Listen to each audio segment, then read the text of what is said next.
Hey everybody, Anthony, 4x4 Diesel. This vehicle is sold and will be going soon, so I just wanted to quickly go over and tell you all the best products and modifications I've done to this vehicle, and of course stay tuned for what we're going to do on the replacement. Look, the number 1, 2 and 3 that come to mind are all pretty much in view now.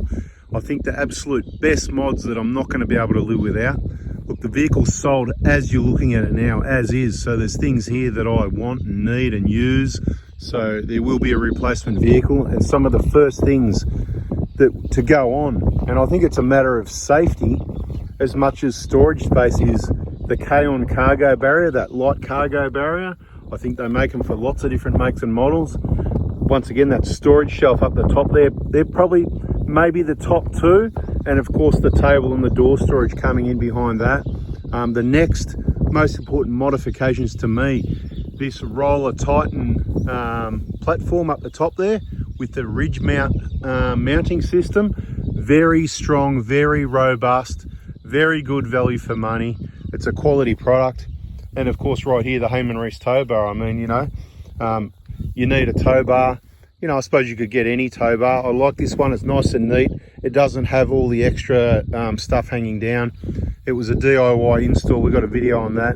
And we've probably mentioned things about the tow bar and the roof rack, the table, the storage and the cargo barriers and the storage shelf in a number of videos on both of our YouTube channels. So this isn't planned, this is a last minute thought. I just went, hey, you know what, I'm just gonna go and talk to this car for 10 minutes and let these people know what I think about these products and what are the first things that I can't live without. And there's probably 5 or 10, and let's have a quick look at those while we're at it. So at the moment I'm gonna go, number 1 could be the cargo barrier for safety, so that whatever gear I've got in the back here, even if you haven't got a storage system, in the event of worst case scenario, things can't go flying forward into the passenger area. And I think the cargo, the shelf right up there with that is, it's just awesome storage up there that you just can't utilize without a shelf up there. So really handy. So I'm going to call that maybe 1 or 2.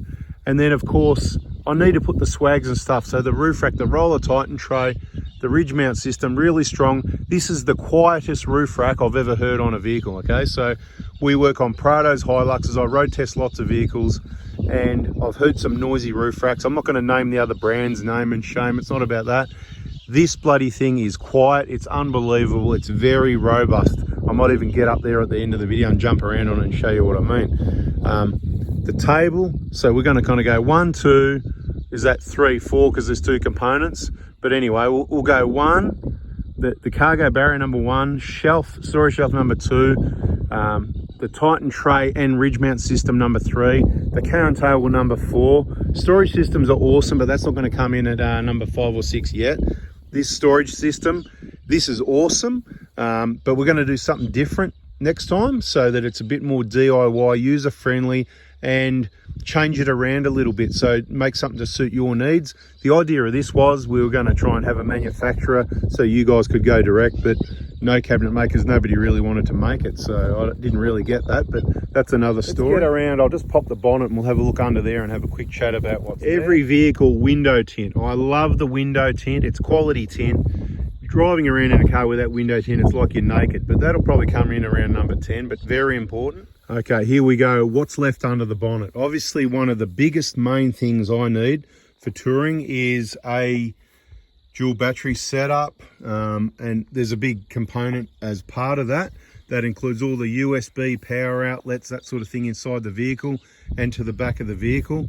So that could be number 1. Doesn't bother me what battery really. I'm happy with the Century Dual Force, the Optimas. One of the other really big ones is the ARB compressor on the K-On bracket. Tucks in really nicely in there, and these are really good compressors in my opinion.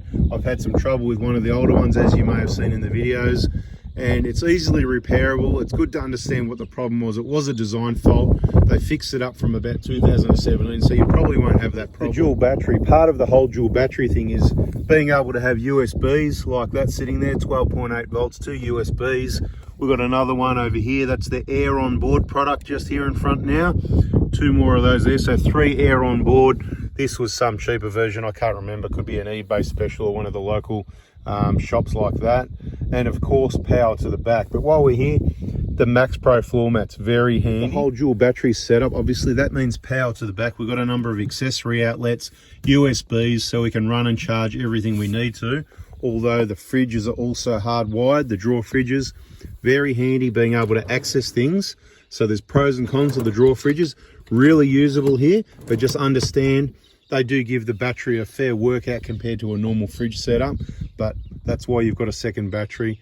It's been not an issue, it's just you need to be aware of that. We've got a charger here mounted on the side, that's also hardwired just inside here. Get the light on will help, and you can see where we've wired up everything. I'd have to really think hard to work it out. I reckon the red ones at the top left are probably the fridges.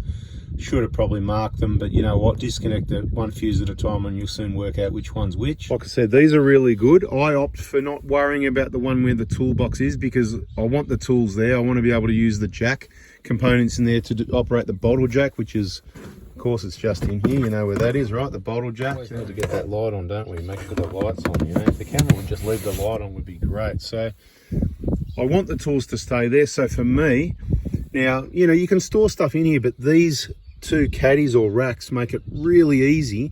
All my camping gear, you can put your cutlery in here, you can put your soap, your sponges, you can put all your other big spoons and other cooking gear there. So all you need to put somewhere else, like in your drawer, is your gas cooker. So really handy for that extra space. But I feel like it's going to come in close to number 10, those actual components there. I'm trying to prioritize what's the most important, and I'm just going over it in my mind while I'm talking to you about it, showing you what the setup is. And I think that really covers it for most of the modifications. It's got Dobinson suspension and BFG tyres. Not so much going to talk about the suspension and the tyres because I suppose, in my opinion, the suspension, the 2-inch lift, whatever brand you like really, for me the Dobinson's really comfortable, very reliable, and the tyres, that's a given. It's things you need to really go off-road without scraping the heck out of the vehicle and ending up with a flat tyre, that sort of thing. I'm talking about the optional accessories and the things that I really feel like I need. So in the replacement vehicle, I've already got a battery in mind. I've already ordered the K-on compressor bracket. I've got the, not using a DC-DC charger because it's a 1 kD. I'm using the SBI 12 isolator. It's a bit different, but we'll talk about that setup in another video. Take a look at this roller Titan tray. I mean, what a machine. It's solidly mounted to the roof of the vehicle along the side. That's a piece of stainless steel right there, made in Australia, and it's mounted directly. This thing's rock solid. There's a lot of other roof racks I've tested where you can get a lot more movement out of them, and of course I get the noise out of them. Why I like this one so much, it is just quiet. It's never given me any grief with any noise, any crosswind noise, whatever the excuses are that other people make. This does not do that. Now, I think that if you really listen hard, you could probably hear a difference to with it and without it, but I don't know. I'm very fussy, if you like, and I don't like noise, and I don't hear any noise that's annoying at all whatsoever. And I'm not deaf, because I'm going to people's cars that say their tyres are quiet, they don't hear anything, and I can hear their noisy tyres, right? I'm not going to name those tyres, but you know what I mean? It's just what it is. So to wrap it up, because I said 10 minutes, I believe that the tyres and suspension are a given, so I'm not going to number those on how priority they are, because they're needed. They're not, it's not an option, where I suppose these things are options. So the dual battery, it's not really an option either. You need a fridge in the back, you need a dual battery really.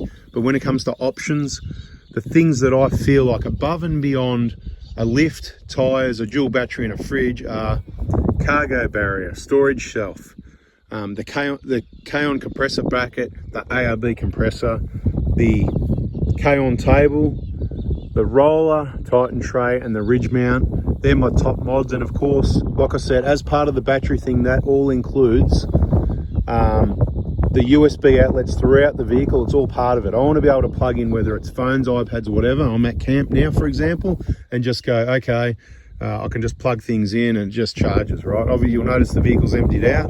It's pretty clean. Yeah, it's pretty much like new, not bad for 76,000 Ks, right? So you can easily look after your vehicle. I haven't done any big extravagant clean. I just keep it clean. If you look around, you'll find a bit of dust. Yeah, it's been down a dirt road. I can see a bit of dust there. I can scrub that out, but It's just normal car washing, gets the dust and dirt out. Look after it, keep it clean. And the tow bar, of course. Top quality products, right? So I suppose the big names that come out is K-On, Roller, Heyman Reese, ARB for a little bit, although generally I'm not impressed with them. But, you know, their compressor's good, mate. Again, we had problems with it if you've seen the videos, but we've got full videos on how to rebuild it. I still like it because of what I saw when I rebuilt it twice on the other vehicle, right? 2014 model. Problems eventually. If you watch the videos, you can do some maintenance on it and prevent that. You can understand it. You could even get the parts kit, put the kit through it before you have the problems. But this video, bada bing, bada boom, I think that wraps it up. I just wanted to give some feedback with the most important stuff. And we've already got some of it on order. We'll be working on the rest of it. We'll be setting up a 2013 150 Prado GX. And subscribe, turn the bell on if you don't want to miss all that information, and check the playlist like always on both YouTube channels, 4Before Diesel and 4Before Adventures. Thanks for listening, hope it helped. Catch ya.